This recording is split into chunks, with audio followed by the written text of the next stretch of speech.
We have male suicide at its peak. No one is giving a shit about it. There are false allegations against men every single day by so many women. No politician ever speaks about it. Do you think that the people who are living in India don't know how to value money and all?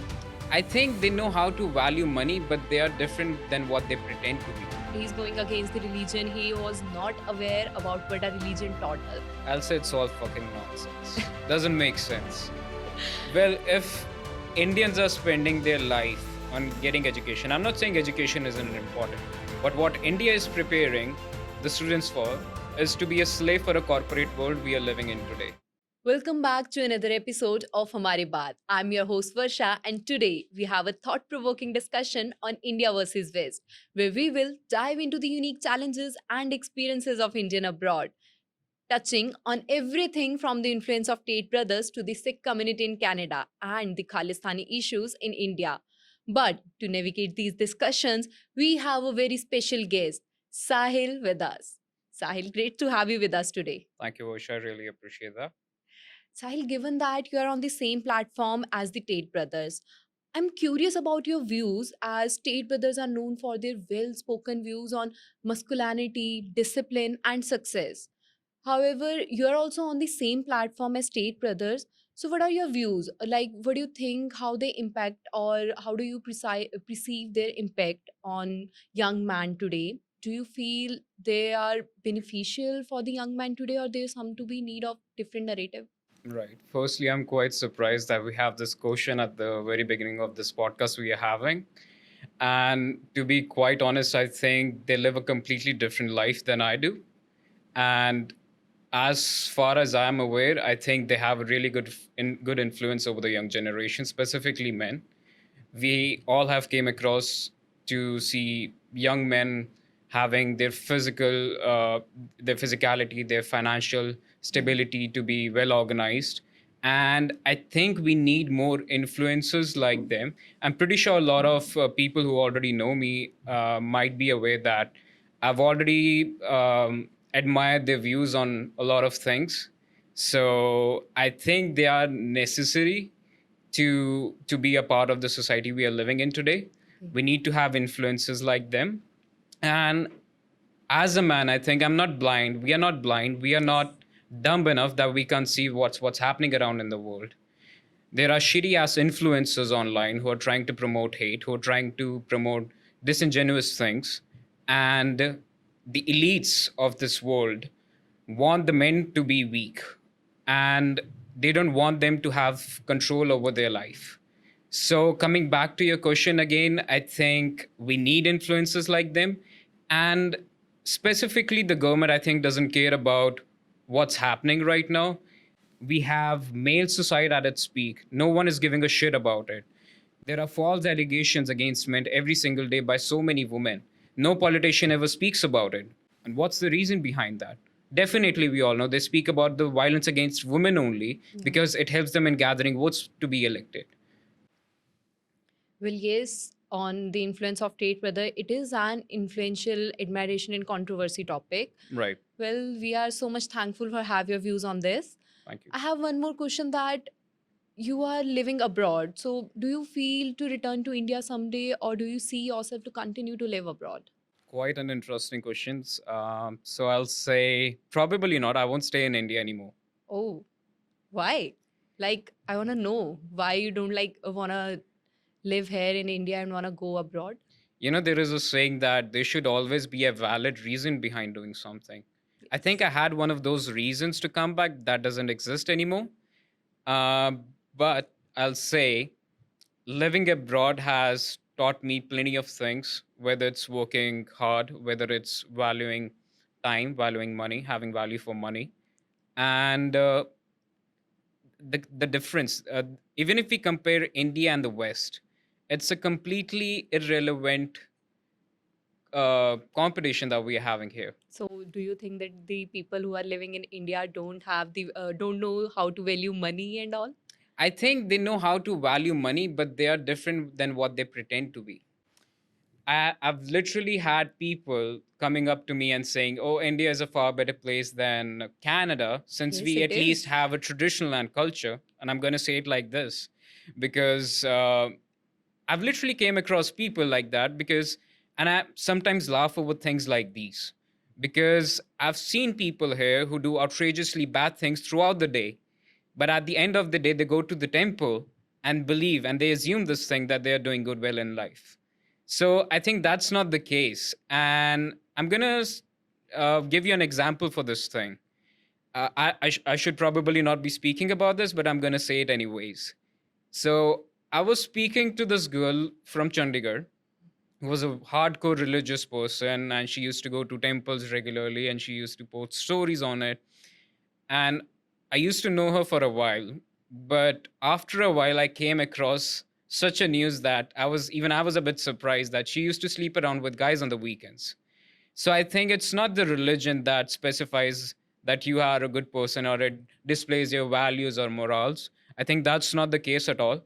And I think your dharam is your karam. Like whatever you do, that's what matters more than what you follow. Well, if this is the reason you don't like India, then I feel the people who are living abroad also do such things. Definitely. Like I can't deny upon we that, but it cannot be so sure that the people who are living in abroad cannot do bad things, or they are not doing the things who are against their dharma and all. but I'll say it out in this way that at least you have the transparency to know if they are good or bad. So you are saying that the peoples of abroad have transparency and Indian peoples are lying all the time? That's right. No. As soon I was back, I've seen people because I run a business here, right? I run a business abroad too. Here, it's hard to identify because people pretend to be religious. We have such a high crime rates in India. Why is it happening if everyone has the values, traditions, culture? Why is it happening every single day? Why the crime rate in Western countries is so low, even if they don't follow a religion? Let's even consider what happened just in Kolkata. We had to come across such a bad news, and I'm pretty sure that guy would be following a religion.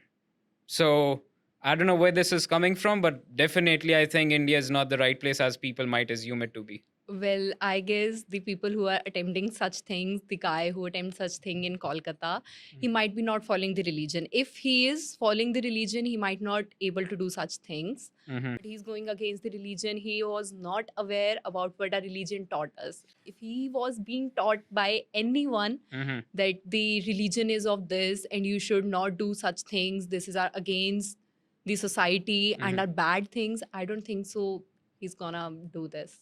So I'll I rephrase what you just said. So you're telling me that whoever goes to temples or whoever is following a religion never do bad thing.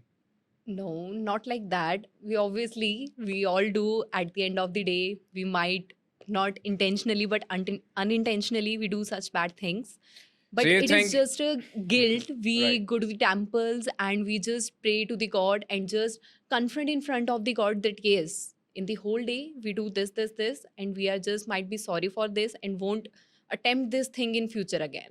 right. Like following God is good, being a religious person is good, but pretending to be religious and still committing crimes is not good. At least you don't come across to have the transparency in But it. such kind of people are not only in India, there are in abroad too. Yeah, I Definitely. agree that crime rates in India are too high as compared to abroad, but population is also high in India. That's right. So We have this is so one much of the competition here. yes. We are living in a country right now where people would kill each other for a 50,000 Mhm. job a month. Like, I'm going to actually say this out. As soon I was back in India, I could see children here spending 6 to 7 years on their education and still struggling to find a 50,000 rupees job a month. That's not even my one way flight ticket to Canada. Mhm. So tell me how this country has good potential future for you all. Doesn't make sense to me. Well, I don't want to comment on this. So far, like okay, yes, I No, no, agree. I'm totally glad that you brought this question up. You know, it helps me in having a good debate with someone, and it just creates a Yeah. spark in between a conversation. Like it's always gonna be a controversy whether India is having a good job rates or in abroad. Definitely, And everyone has their own point of view, as you also have, I also have, audience also have their own point of view. that's right. Many of us wants to go abroad, like Punjabis have the culture, we are going to Canada now, like we'll After plus two, we'll apply for the visa, we'll go for Canada. But I don't think so. We got such exposure or opportunities abroad, like in India. Many students or abroad foreign peoples came to India and they said that India has a best exposure in education or in job factor. So Right. I guess if India is having a great exposure, then why you choose to go abroad? I'll say it's all fucking nonsense. Doesn't make sense. Well, if Indians are spending their life on getting education, I'm not saying education isn't important, but what India is preparing the students for is to be a slave for a corporate world we are living in today. Okay, so And that's we why have to you see are. that every single day. We came across to see that every single day. That's why I'll say you can't defer the educational system. So that's why you are in the similar platform as the Tate brothers, because you say Right, government is making slaves to the people, right, as they are also of the same point of view and you have the common views on the right, same thing. So India is having different education system as compared to Western countries. So right. what is the impact it is putting on the students nowadays? I'll say the education system in itself is creating slaves for the corporate world we are living in today.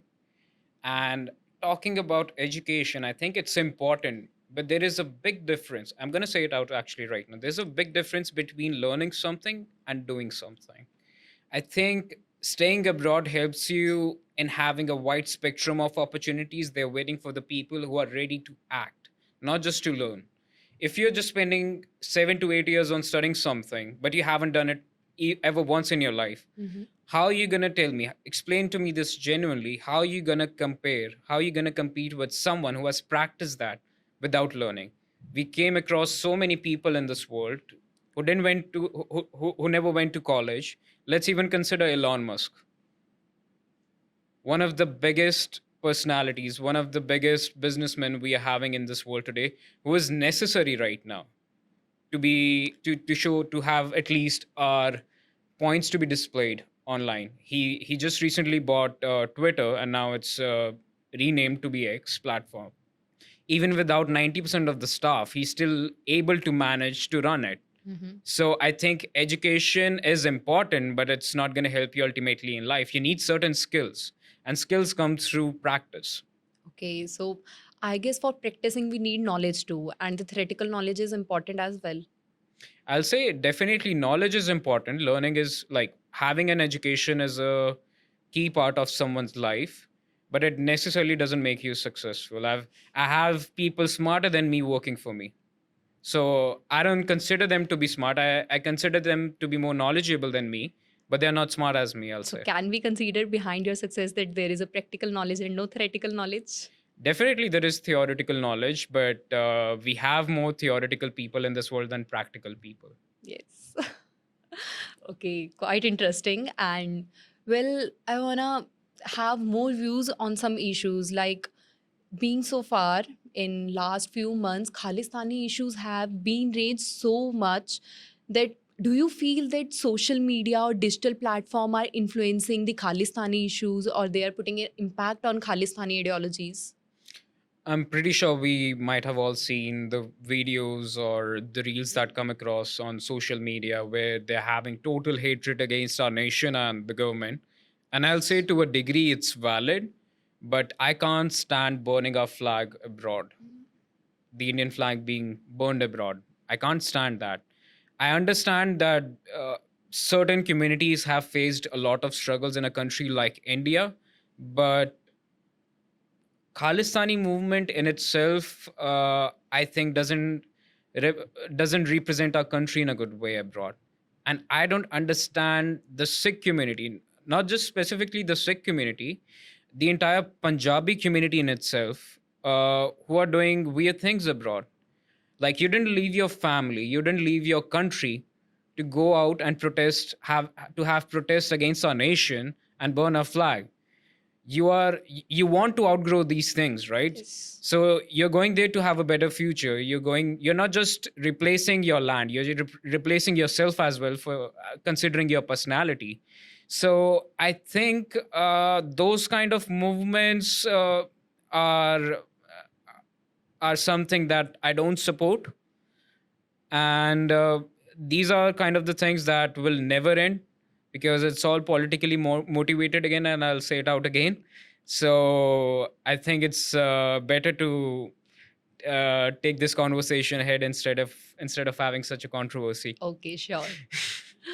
Okay, so let's end this controversy as you have said so many things about the India abroad, the cultures, Right. and the value everything. Right. So, do you want to suggest any measures to the youth of the India today?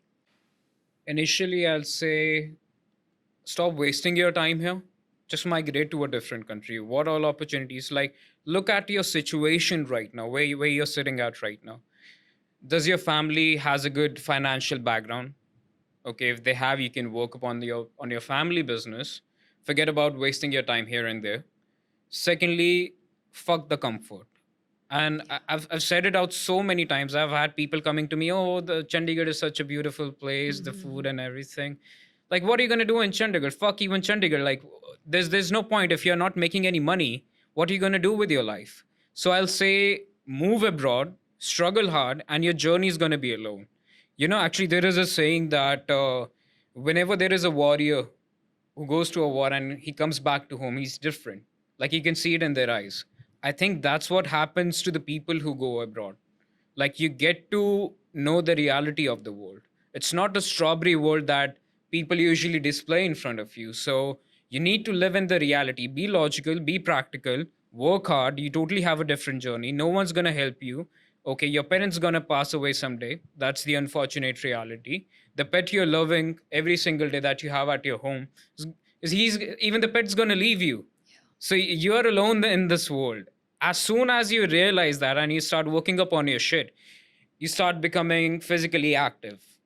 You organize your finances, you buy a house, you run a business. Once you organize your life, for that you need to be logical. What are some things that immigrants should avoid moving to Canada? Like, many people are moving to Canada, but what should they avoid while moving there, according to your experience? I'll say leave the comfort, specifically Brampton. Fuck Brampton. Such a shitty ass place I've been to. If you go to Canada and if you go to Brampton or Mississauga, you're gonna see our own people living there in that bubble, and you're not there to stay in the comfort zone. You're not there to live with your own people. Be a part of a different community. Learn what this country has to offer to you, and secondly, I'll say do something different from the what most of the people have been doing. We see a lot of Punjabi people. Mm. We came across so many Punjabi people getting into trucking industry, and guess what happened in the last 2 years? Trucking industry got fucked. So I'll say do something different. You're not there to be an Uber driver. You're not there to be a truck driver. You're not there to work in Tim Hortons. Okay, it helps you in Yes. paying off your bills, but that's not what you are there from. That's not the reason you are there. So think different. Do something else. Outgrow a bunch of things. Come out of that little Indian bubble that you're having in your mind. And finally, I'll say that we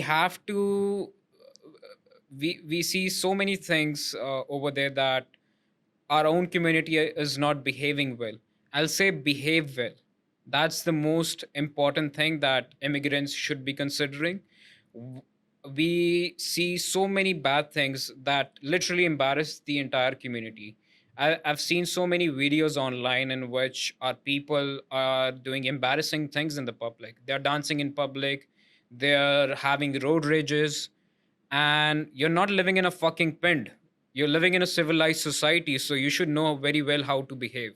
So I think to a degree, I can understand the hatred, the racism against Indians over there, because our own people are doing shitty ass things. So I'll say behave well, do something different that sets you apart, and finally come out of your comfort zone. Well, it's an amazing discussion with you, Sahil. Right. And I hope our audience got to know what measures should they take to come out of their comfort zone. And definitely, we all need to come out of our comfort zone for our growth. Thank you. Thanks Thank for you. having me here. Thank you.